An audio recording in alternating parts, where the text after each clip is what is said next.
नमस्कार सर्वांना, जय बाळमामा. Satyavan Namdev Javir and family या यूट्यूब चॅनलमध्ये तुमचे स्वागत आहे. तर या चॅनलवर आपण विविध पूजा तसेच धार्मिक स्थळ, पूजेचे मुहूर्त, पूजा कशी करायची, त्यासाठीचं लागणारं साहित्य, अशा वेगवेगळे व्हिडिओज अपलोड करत असते. तर चॅनलला तुम्ही नक्की सबस्क्राईब करा. आणि आज अशाच एका महत्त्वाच्या विषयावर मी व्हिडिओमध्ये बोलणार आहे.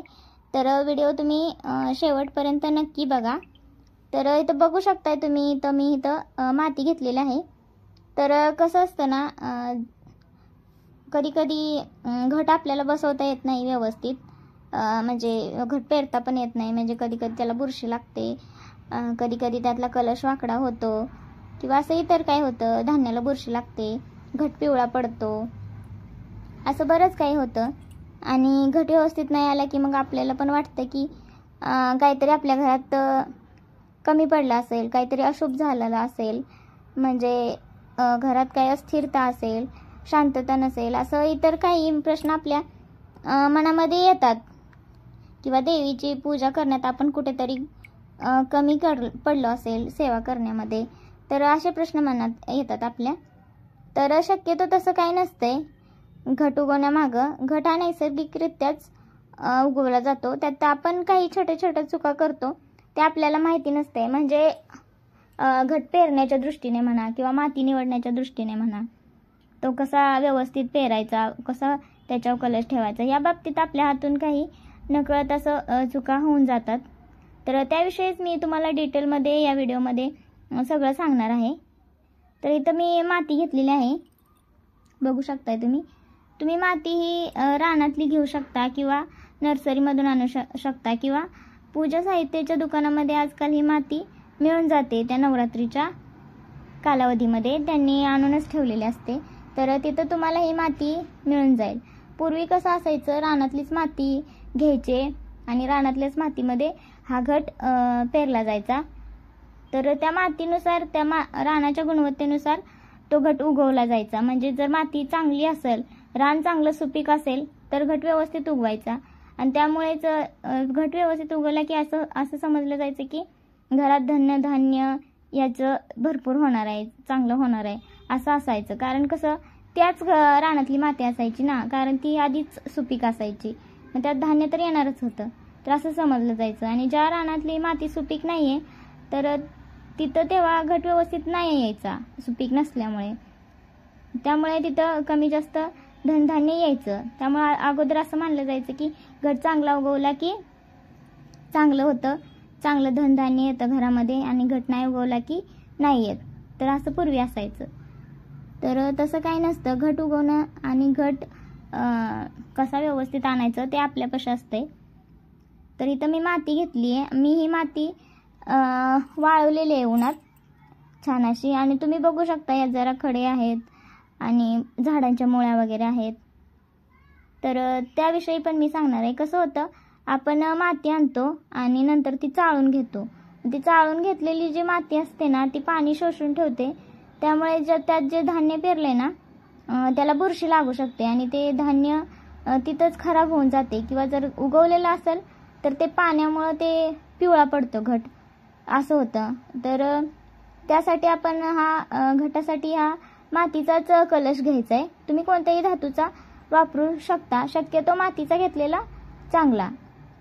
तर मी तर दाखवायला हा छोटा कलश घेतलेला आहे, म्हणजे मी तो तुम्हाला प्रात्यक्षिकच करून दाखवणार आहे घट बसवण्याचं. तर त्यासाठीच मी प्रतिकृती म्हणून मी तुम्हाला दाखवण्याचा प्रयत्न करणार आहे. तर तुम्ही समजून घ्या. तर हा छोटासा कलश आहे मातीचा, जो आपण असं वरती ठेवला ना, कसं होतं, कधी असं आपण सपाट हे करतो आणि त्याच्यावरती घट ठेवतो, कलश ठेवतो.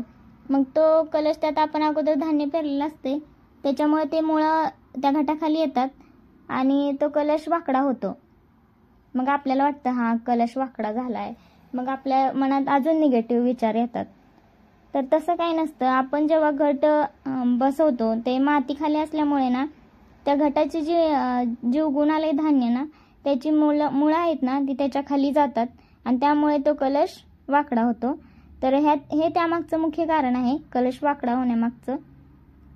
तर मी इथं कसं केलं आहे त्या प्रकारे तुम्ही करू शकताय. माती पसरवून घ्यायची आहे आणि नंतर मध्ये एक खड्डा करायचा आहे आणि त्याच्याबरोबर खाली खड्डा करून गोल करून त्यावर कलश ठेवायचा आहे आपल्याला आणि कडेने आपल्याला ही माती अशा प्रकारे लावून घ्यायची आहे. मातीचा थर 1-1.5 इंचापर्यंत करायचा आहे पहिला लेअर. म्हणजे आता आपण घट लावणार ना, मग ते जे पेरून आले ते धान्य आहे त्याची मुळं खालीपर्यंत गेली पाहिजेत आणि मुळं खालीपर्यंत जाण्यासाठी मातीचा थर थोडा जास्त जाड लावायचा आहे आपल्याला. त्याची मुळं खाली जाऊन घटवरती व्यवस्थित उगवून यावा यासाठी 1-1.5 इंचाचा तुम्ही थर लावून घ्यायचा आहे पहिल्यांदा आणि त्यावर आपल्याला परत धान्य पेरायचं आहे. तर कसं होतं कधी कधी काय करतात परातीमध्ये माती घेतात काही लोक आणि त्यामध्येच धान्य मिक्स करतात आणि मग नंतर ते असं व्यवस्थित ठेवतात त्याच्यावर आणि त्याच्यावर कलश ठेवतात. तर होतं असं की ते जे धान्य आहे ना ते खाली काही जे मातीत पूर्ण दबले ना ते कुजून जातं आणि त्यामुळे ते व्यवस्थित उगवून नाही येत. तर त्यासाठी असे पॅकेट्स भेटतात आपल्याला पूजा साहित्याच्या दुकानामध्येच. मग आता मी इथं तुम्हाला दाखवायपुरतं गहू घेतलेलं आहे. असेच पॅकेट्स आपल्याला भेटतात दुकानामध्ये किंवा सर्रास बाजारामध्ये नवरात्रीच्या कालावधीमध्ये भेटतंच आपल्याला. तर मी तर गहू घेतलेला आहे, मी दाखवायसाठी घेतलेला आहे. यात तुम्ही सप्तधान्य पंचधान्य हे घेऊ शकताय वेगवेगळ्या प्रकारचं. तर पाकिट आपल्याला आणायचं नाही आहे. शक्यतो आपण जे घरात खायसाठी जे धान्य वापरतो त्या धान्यातूनच आपल्याला हे पंचधान्य करायचं आहे. आणि जरी तुम्ही आणलं पाकिट तरी ते एक दिवस पाण्यात असं ठेवायचं आणि जे चांगले आहे कसदार धान्य आहे ज्यातून उगवून येण्याची शक्यता आहे ते तळाशी जातं आणि जे वरून भुसभुशीत झाले त्यातला पूर्ण कस निघून गेलेला आहे ते एकदम वर येतात. म्हणजे त्यातलं फक्त टरफलच राहिलेलं असते, आतलं सगळं असं किड्यांनी खाऊन टाकलेलं असते. तर ते आपल्याला धान्य नाही पेरायचं आहे. त्यामुळे शक्यतो घरातलंच धान्य आपल्याला घ्यायचं आहे घट पेरण्यासाठी. तर खाली जो आपण पहिला लेअर लावला होता त्या लेअरवर आपल्याला नंतर ते धान्य असं वरून टाकून घ्यायचं आहे आणि असं हाताने जेवढं पडेल ना ते टाकून द्यायचं आणि जिथं पडलं ना तिथंच आपल्याला ते ठेवून द्यायचं. असं परत न पसरायचं नाही आहे ते. आणि नंतर मग त्यावर असा कलश ठेवला ना तर नंतर आपल्याला ते परत पसरून घ्यायचं आहे त्याच्यावर मातीचा थोडा थर द्यायचा आहे नंतर ना. आणि अशा प्रकारे आपल्याला ना 2 लेअर करायचे आहेत. पहिल्यांदा माती 1 ते 1.5 इंच, नंतर धान्य, नंतर त्याच्यावर थोडीशी माती आणि नंतर थोडं धान्य आणि नंतर थोडी माती, असं 2 वेळा आपल्याला करून घ्यायचं आहे.